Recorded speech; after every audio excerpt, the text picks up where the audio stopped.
Good evening दोस्तों। हम ये घटना चक्र का हिस्ट्री का जो अभी करवा रहे हैं, इसका देखिए 2-3 टॉपिक हो चुका है और ये मेरा चौथा चैप्टर है। इससे देखिए पहले मॉडर्न हिस्ट्री, देखिए घटना चक्र में हम मॉडर्न हिस्ट्री में 3 टॉपिक ख़त्म कर चुके हैं और ये चौथा टॉपिक है हम लोग का गवर्नर, गवर्नर जनरल और वायसराय। अब हम इससे क्वेश्चन करने वाले हैं दोस्तों। सबसे पहले देखिए, इसमें एक तो प्रीवियस क्वेश्चन पूछा गया है और आगामी आपका जो आने वाला क्वेश्चन एग्ज़ाम है, शिक्षक भर्ती 4.0, 5.0 या बीपीएससी का, जेपीएससी का, किसी का भी एग्ज़ाम क्यों ना, जहाँ हिस्ट्री पूछा जाता है, आपको 100% क्वेश्चन यहाँ से आने की गारंटी है आप लोगों को। तो आप लोग पहले मेरे चैनल पे जाके लाइक और सब्सक्राइब कर लीजिए और वहाँ पे आपको प्लेलिस्ट बना हुआ है, हर एक सब्जेक्ट का प्लेलिस्ट बना हुआ है। हम सारा चीज़ करेंट भी करवाते हैं और डेली बाय डेली बेसिस पे, तो आप लोग वहाँ जाके देखिए। और अभी हम पहले सबसे देखिए, समय न व्यतीत तो हम लोग का तो गवर्नर, जो ये हमारा जो सब चैप्टर है, इसका सबसे पहले हम नोट्स पढ़ लेते हैं। उसके बाद जस्ट इसी पे जो क्वेश्चन रहेगा, हम उसी क्वेश्चन को ख़त्म करने का कोशिश करते हैं। तो दोस्तों स्टार्ट करते हैं। देखिए बोला गया है कि गवर्नर, गवर्नर जनरल वायसराय के बारे में नोट्स है। कलाइव के समय में असैनिक तथा सैनिक दोनों सुधार हुए। कलाइव के समय में असैनिक तथा सैनिक दोनों सुधार हुए। असैनिक सुधारों के अंतर्गत कलाइव ने उपहार लेने बंद करा दिए तथा निजी व्यापार बंद करा दिया। उसने आंतरिक कर देना अनिवार्य बना दिया। सैनिक सुधारों के अंतर्गत कलाइव ने आज्ञा दी कि दोहरा भत्ता बंद कर दिया जाए तथा जनवरी 1776 से यह भत्ता केवल उन सैनिकों को ही मिलता था जो बंगाल तथा बिहार की सीमा से बाहर कार्य करते थे। अपने प्रशासनिक सुधारों के अंतर्गत हेस्टिंग्स ने सर्वप्रथम 1772 ईस्वी में कोर्ट ऑफ डायरेक्टर्स के आदेशानुसार बंगाल में द्वैध शासन की समाप्ति की घोषणा की और राजकीय कोषागार का स्थानांतरण मुर्शिदाबाद से कलकत्ता कर दिया। वारेन हेस्टिंग्स का विचार था कि समस्त भूमि शासक की है। राजस्व सुधारों को व्यवस्थित करने के लिए उसने परीक्षण और अशुद्धि के नियम को अपनाया। रेगुलेटिंग एक्ट 1773 के तहत ब्रिटिश संसद के द्वारा बंगाल में पहली बार कॉलेजिस्ट सरकार की व्यवस्था की गई। इस सरकार में एक अध्यक्ष तथा 4 सदस्यों का प्रावधान किया गया। अध्यक्ष को गवर्नर जनरल का पदनाम दिया गया। वारेन हेस्टिंग्स को 1774 में बंगाल का प्रथम गवर्नर जनरल नियुक्त किया गया। वारेन हेस्टिंग्स को 1774 में बंगाल का प्रथम गवर्नर जनरल नियुक्त किया गया। जन प्रशासन की नींव वारेन हेस्टिंग्स द्वारा मजबूती से रखी गई थी, जिस पर ऊपरी संरचना कॉर्नवालिस ने तैयार की। कॉर्नवालिस के समय में न्यायिक सुधारों, फौजदारी कानूनों में सुधारों, पुलिस सुधार, कर संबंधी सुधारों तथा व्यापारिक सुधारों से जन प्रशासन की नींव पड़ी। 15 जनवरी 1784 को एशियाटिक सोसाइटी ऑफ बंगाल की स्थापना के समय बंगाल का governor general Lord Warren Hastings 1774-1785 ईस्वी था। सुरक्षा प्रकोष्ठ या घेरे की नीति से वारेन हेस्टिंग्स तथा वेलेस्ली संबंधित थे। वारेन हेस्टिंग्स के अन्यायपूर्ण तथा निरंकुश कार्यों के कारण उस पर महाभियोग मुकदमा चलाया गया, जो 1788 से 1795 ईस्वी तक चलता रहा, किंतु ब्रिटिश शासक संसद ने उसकी सेवाओं को देखते हुए उसे सभी दोषों से मुक्त कर दिया। रियासतों के प्रति प्रमुख ब्रिटिश नीतियां निम्नलिखित थी दोस्तों। इसमें था, पहला था कंपनी का भारतीय रियासतों से समानता के लिए संघर्ष 1740 से 1765 ईस्वी। सुरक्षा प्रकोष्ठ नीति या घेरे की नीति 1765 से 1813 ईस्वी। और अधीनस्थ पार्थक्य की नीति 1813 से 1857 ईस्वी। 4 अधीनस्थ संघ की नीति 1858 से 1935 ईस्वी। और 5 बराबर के संघ की नीति, मतलब 1935 से 1947 ईस्वी। दीवानी और फौजदारी कचहरियों की श्रेणीबद्ध संगठन के जरिए न्याय प्रदान करने की एक नई व्यवस्था की नींव अंग्रेजों ने रखी। इस व्यवस्था को वारेन हेस्टिंग्स ने आरंभ किया, मगर कॉर्नवालिस ने इसे और सुदृढ़ बनाया। शक्ति कलेक्टर के हाथों में केंद्रित कर दी गई। 1787 ईस्वी में जिले के प्रभारी कलेक्टरों को दीवानी अदालतों के दीवानी न्यायाधीश भी नियुक्त कर दिया गया तथा इसके अतिरिक्त इन्हें फौजदारी शक्तियां और समिति मामलों में फौजदारी न्याय करने का भी अधिकार दे दिया गया। 1790 से 92 ईस्वी के बीच भारतीय न्यायाधीशों से युक्त जिला फौजदारी अदालतों को समाप्त कर उसके स्थान पर 4 भ्रमण करने वाले न्यायालय, 3 बंगाल हेतु एवं 1 बिहार के लिए नियुक्त किए गए। इन अदालतों की अध्यक्षता यूरोपीय व्यक्ति द्वारा भारतीय काजी एवं मुफ्ती के सहयोग से की जाती थी। लॉर्ड कॉर्नवालिस ने कानून की विशिष्टता का नियम जो इससे पूर्व नहीं था भारत में लागू किया। कॉर्नवालिस ने अपने न्यायिक सुधारों को 1793 ईस्वी तक अंतिम रूप देकर उन्हें कॉर्नवालिस संहिता के रूप में प्रस्तुत किया। यह सुधार प्रसिद्ध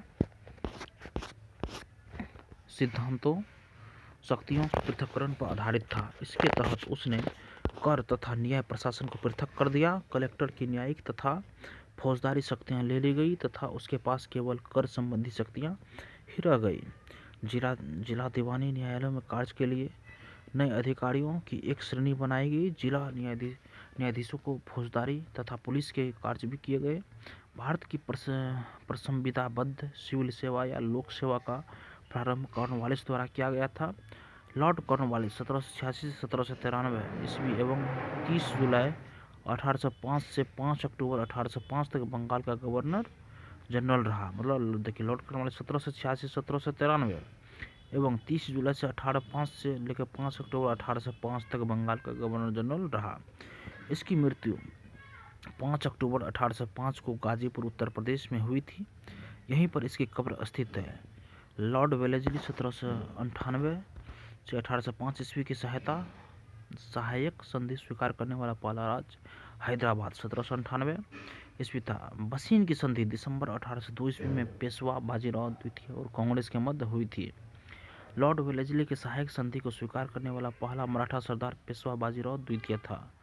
इस सहायक संधि के तहत बाजीराव द्वितीय ने अंग्रेजों की संरक्षकता स्वीकार कर ली। इस संधि की शर्तों के अनुसार अंग्रेजों ने पेशवा को पूना में पुनः स्थापित करने के साथ लगभग 60,000 सैनिक पेशवा की रक्षा हेतु उसके राज्य में रखने का वादा किया, जबकि इसके बदले में पेशवा ने अंग्रेजों को 26 लाख रुपए वार्षिक आय वाले क्षेत्र प्रदान करने पर सहमति जताई।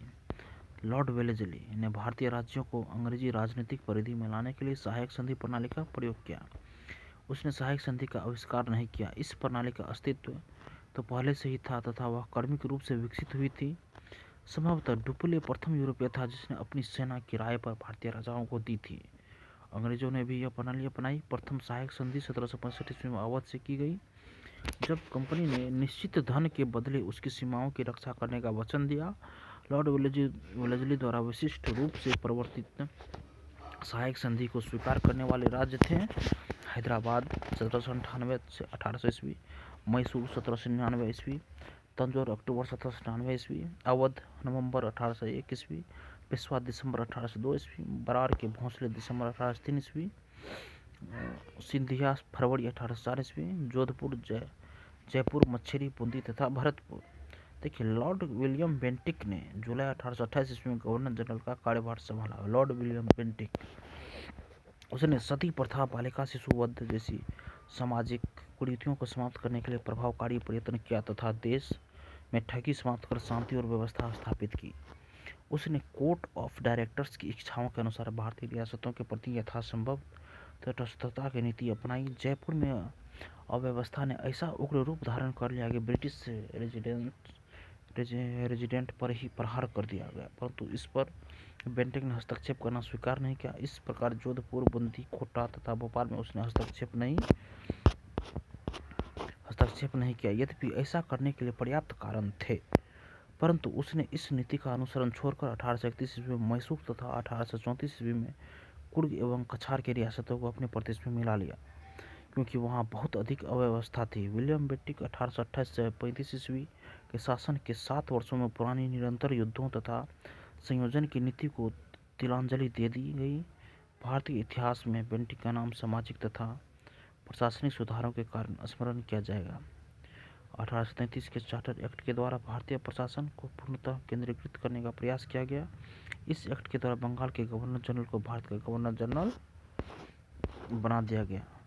1833 ईस्वी में लॉर्ड विलियम बेंटिक को भारत का प्रथम गवर्नर जनरल बनाया गया। 1833 ईस्वी में लॉर्ड विलियम बेंटिक ने कैप्टन स्लीमैन को ठगों के विरुद्ध कार्रवाई करने के लिए नियुक्त किया। उसने लगभग 1500 ठगों को बंदी बना लिया। अनेक ठगों को फांसी दी गई, शेष को आजीवन निर्वासित कर दिया गया।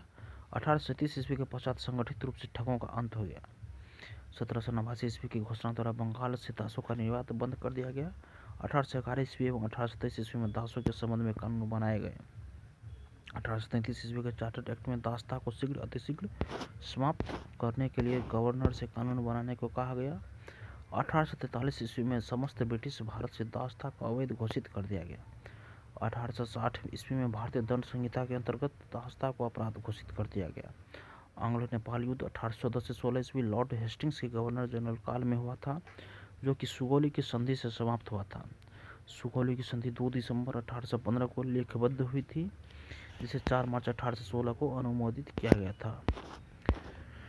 1854 ईस्वी में स्लीमैन के स्थान पर जेम्स आउट्रम को अवध का ब्रिटिश रेजिडेंट बनाया गया था। उसने कहा कि अवध का प्रशासन बहुत दूषित है तथा जनता की अवस्था बहुत शोचनीय है। आउट्रम की रिपोर्ट को ही फरवरी 1856 ईस्वी में अवध के अधिग्रहण का आधार बनाया गया था। लॉर्ड डलहौजी ने अवध के नवाब वाजिद अली शाह पर कुशासन का आरोप लगाकर 13 फरवरी 1856 को उसका अंग्रेजी राज में विलय कर लिया। अवध के अतिरिक्त डलहौजी के व्यापकता के सिद्धांत के अंतर्गत विलय किए गए प्रदेश सताड़ा 1848 ईस्वी, जैतपुर एवं संभलपुर 1849 ईस्वी, बघाट 1850 ईस्वी, उदयपुर 1852 ईस्वी, झांसी 1853 ईस्वी, नागपुर 1854 ईस्वी तथा करौली 1855 ईस्वी थे। कोर्ट ऑफ डायरेक्टर्स ने करौली के व्यापकता प्रस्ताव को अस्वीकार कर दिया। भारत में रेल निर्माण की दिशा में प्रथम प्रयास ब्रिटिश गवर्नर लॉर्ड डलहौजी द्वारा किया गया। प्रथम रेलवे लाइन 1853 ईस्वी में बम्बई से थाने के बीच डलहौजी के समय बिछाई गई। रेल यात्रा का प्रारंभ ग्रेट इंडियन पेनिनसुला रेलवे द्वारा किया गया था। भारत में रेलवे के विकास का मुख्य उद्देश्य कच्चे माल को देश के आंतरिक भागों से बंदरगाहों तक ले जाना था। इसका दूसरा उद्देश्य सेना को दूर दराजों के क्षेत्रों तक पहुंचाना भी था। उसके बाद ताकि ब्रिटिश शासकों के प्रति होने वाले किसी भी विद्रोह को सरलता से कुचला जा सके। रेलवे का सर्वाधिक विस्तार 1900 ईस्वी के आसपास लॉर्ड कर्जन के समय हुआ था। ब्रिटिश भारतीय राज्य क्षेत्र का अंतिम प्रमुख विस्तार लॉर्ड डफरिन के समय हुआ, जब 1885 ईस्वी में तृतीय आंग्ल बर्मा युद्ध के बाद 1 जनवरी 1886 को बर्मा को ब्रिटिश भारत में मिला लिया गया था। डलहौजी से पूर्व 1 जनवरी 1886 को बर्मा को ब्रिटिश भारत में मिला लिया गया था, 1 जनवरी 1886 को। उसके बाद डलहौजी से पूर्व सार्वजनिक निर्माण का कार्य एक सैनिक बोर्ड पर था। इसके कार्यकाल में पहली बार एक अलग सार्वजनिक निर्माण विभाग बनाया गया और सार्वजनिक उपयोग के कार्य के लिए बहुत सा धन व्यय किया जाने लगा।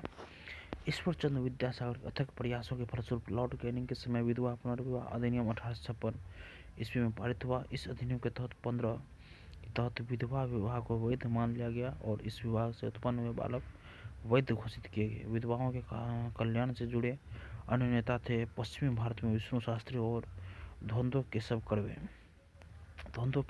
ने 1899 ईस्वी में पूना में विधवा आश्रम की स्थापना की। 1857 ईस्वी की महान क्रांति का सबसे महत्वपूर्ण परिणाम था महारानी की उद्घोषणा। यह उद्घोषणा 1 नवंबर 1858 को इलाहाबाद में हुए दरबार में लॉर्ड कैनिंग द्वारा उद्घोषित की गई। इसमें ईस्ट इंडिया कंपनी के शासन की समाप्ति और भारत के शासन को सीधे ब्रिटिश शाही ताज के अंतर्गत लाए जाने की घोषणा की गई। इसके तहत लॉर्ड कैनिंग ब्रिटिश भारत का प्रथम वायसराय बना। महारानी विक्टोरिया को भारत की सम्राज्ञी 1877 ईस्वी में नियुक्त किया गया। जनवरी 1877 ईस्वी में आयोजित किए गए दिल्ली दरबार में उन्हें केसर हिंद की उपाधि प्रदान की गई। प्रथम आंग्ल अफगान युद्ध 1839 से 1842 ईस्वी के मध्य हुआ था। इस दौरान भारत के गवर्नर जनरल ऑकलैंड थे। लॉर्ड लिटन के समय द्वितीय आंग्ल अफगान युद्ध 1878 से 1880 ईस्वी हुआ।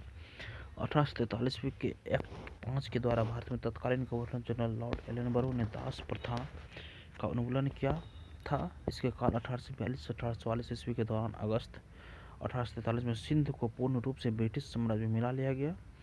चतुराईपूर्ण निष्क्रियता या कुशल अकर्मण्यता की नीति पॉलिसी ऑफ मास्टरली इनएक्टिविटी आंग्ल अफगान संबंधों के संदर्भ में लॉर्ड एलनबरो के काल से प्रारंभ होकर लॉर्ड नॉर्थब्रुक के काल तक चलती रही।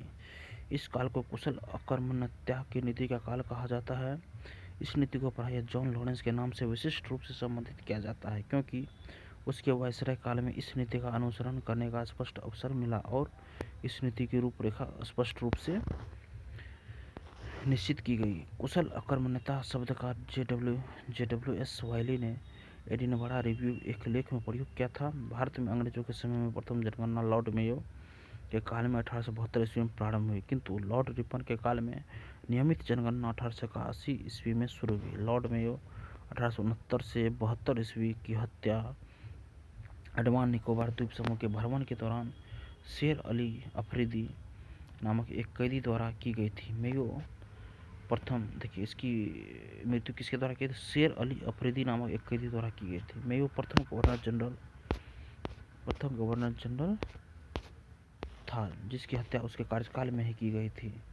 1876 ईस्वी में लिटन के वायसराय बनकर आने पर अफगानिस्तान के प्रति अपनाई गई नीति में परिवर्तन आया। कुशल आक्रमणीयता की नीति के स्थान पर अग्रगामी नीति का अनुसरण होने लगा। मेजर सेंटेमन की बलूचिस्तान में गवर्नर जनरल के एजेंट के रूप में नियुक्ति के साथ ही बलूचिस्तान में हस्तक्षेप न करने के स्थान पर हस्तक्षेप की नीति अपनाई गई थी। वर्नाक्युलर प्रेस एक्ट या भारतीय भाषा समाचार पत्र अधिनियम 1878 ईस्वी में लॉर्ड लिटन के काल में पारित किया गया। इस अधिनियम को मुंह बंद करने वाला अधिनियम भी कहा गया। असरकिन पेरी ने इस अधिनियम को विपरीतगामी और असंगत तथा भारत की भावी प्रगति के लिए घातक पग बताया। श्री एस.एन. बनर्जी ने इसे आकाश से वज्रपात कहा है। Sir PC. इल्बर्ट वायसराय की परिषद के विधि सदस्य थे। इन्होंने 2 फरवरी 1883 को विधान परिषद में एक विधेयक प्रस्तुत किया जिसे इल्बर्ट बिल की संज्ञा दी जाती है। इस विधेयक का उद्देश्य था कि जाति भेद पर आधारित सभी न्यायिक अयोग्यताएं तुरंत समाप्त कर दी जाए और भारतीय तथा यूरोपीय न्यायाधीशों की शक्तियां समान कर दी जाए। जैसे यह विधेयक प्रस्तुत किया गया, एक बवंडर खड़ा हो गया। यूरोपीय लोगों ने इसे अपने विशेषाधिकारों पर कुठाराघात बताया। लॉर्ड रिपन को ब्रिटिश भारत के वायसराय में सबसे अधिक उदारवादी माना जाता है। उन्होंने 100 या उससे अधिक कार्यरत मजदूरों वाली फैक्ट्रियों में काम करने वाली महिलाओं तथा बच्चों के संबंध में कुछ उदारवादी नियम बनाए जिन्हें प्रथम फैक्ट्री अधिनियम 1881 के नाम से जाना जाता है। इस अधिनियम के तहत 7 वर्ष से कम उम्र के बच्चों के फैक्ट्रियों में काम करने पर रोक एवं 7 से 12 वर्ष के बच्चों की कार्यावधि प्रतिदिन 9 घंटे तथा उन्हें महीने में 4 दिन की छुट्टी का प्रावधान किया गया। दूसरा फैक्ट्री अधिनियम 1891 में बनाया गया। इसमें सभी मजदूरों के लिए साप्ताहिक छुट्टी की व्यवस्था थी। लॉर्ड मेयो के शासन में सृजित स्थानीय शासन को वास्तविक स्थानीय शासन बनाने के लिए लॉर्ड रिपन ने उन्हें आवश्यक नियम प्रदान किए। इस कार्य के कारण लॉर्ड रिपन को आधुनिक भारत में स्थानीय शासन का जनक माना जाता है। चार्ल्स मेटकॉफ ने प्रेस पर से प्रतिबंध हटाया, इसलिए इसे समाचार पत्रों का मुक्तिदाता कहा जाता है। ये दोस्तों, भारत में पुरातत्व सर्वेक्षण संबंधी प्रयास 1784 ईस्वी में कलकत्ता में विलियम जोन्स द्वारा एशियाटिक सोसाइटी की स्थापना के साथ प्रारंभ हुए थे। 1784 ईस्वी में 1861 ईस्वी में लॉर्ड कैनिंग द्वारा अलेक्जेंडर कनिंघम को प्रथम पुरातात्विक सर्वेक्षक नियुक्त किया गया तथा 1871 ईस्वी में पुरातात्विक सर्वेक्षण को सरकार में अलग विभाग बनाया गया। लॉर्ड कर्जन के कार्यकाल 1899 से 1905 ईस्वी के दौरान वर्ष 1901 में भारतीय पुरातत्व सर्वेक्षण ASI को एकीकृत एवं केंद्रीकृत स्वरूप देते हुए जॉन मार्शल को इसका नया महानिदेशक नियुक्त किया गया। प्राचीन स्मारक संरक्षण अधिनियम 1904 के द्वारा लॉर्ड कर्जन ने भारत में पहली बार ऐतिहासिक इमारतों की सुरक्षा एवं मरम्मत की ओर ध्यान देते हुए 50,000 पाउंड की धनराशि का आवंटन किया। गोपाल कृष्ण गोखले ने कर्जन के प्रशासन की तुलना मुगल सम्राट औरंगजेब से की थी। नवंबर 1905 में लॉर्ड कर्जन के स्थान पर लॉर्ड मिंटो को भारत का वायसराय नियुक्त किया गया तथा जॉन मार्ले को भारत सचिव नियुक्त किया गया था। जॉन मार्ले को भारत सचिव और मिंटो को वायसराय नियुक्त किया गया था। इसके द्वारा किए गए सुधारों को मार्ले मिंटो सुधार 1909 ईस्वी के नाम से जाना जाता है। इस अधिनियम के द्वारा मुसलमानों के लिए पृथक मताधिकार तथा पृथक निर्वाचन क्षेत्रों की स्थापना की गई। वायसराय लॉर्ड हार्डिंग के समय भारत की राजधानी का कलकत्ता से दिल्ली स्थानांतरण किया गया। वायसराय लॉर्ड हार्डिंग ने 1911 ईस्वी में जॉर्ज पंचम एवं महारानी मेरी को भारत बुलाया तथा दिल्ली में भव्य दरबार का आयोजन किया जिसे दिल्ली दरबार तृतीय के नाम से जानते हैं। इसी दरबार में बंगाल विभाजन को रद्द कर दिया गया तथा राजधानी के स्थानांतरण की घोषणा की गई। तो दोस्तों, गवर्नर का ये हमारा नोट्स था और ये नोट्स कंप्लीट हुआ और कल से इसका जो प्रश्न जितना पूछा गया है अभी तक में गवर्नर जनरल बेस्ड पे सारा का हम डिस्कशन करवाएंगे। हो सकता है कल ही हम इसको ख़त्म कर दें। देखिए, मॉडर्न हिस्ट्री आपके हर एक एग्ज़ाम के लिए बहुत ही महत्वपूर्ण है दोस्तों। आप लोग इसको जितना बार देख सकते हैं उतना बार इसको क्या है कि देखिए, गवर्नर जनरल हर एक एग्ज़ाम में पूछा जाता है, इसलिए आप लोग याद रखिएगा। सो वीडियो देखने के लिए थैंक्स दोस्तों। अगर आपको ये अच्छा लगा तो इसको लाइक कीजिए और कमेंट कीजिए और सब्सक्राइब कीजिए। और मेरे प्लेलिस्ट पे जितने सारे वीडियो हैं जो आपके एग्ज़ाम के बेसिस पे मतलब महत्वपूर्ण है, वो आप लोग इसको देख सकते हैं। थैंक यू दोस्तों।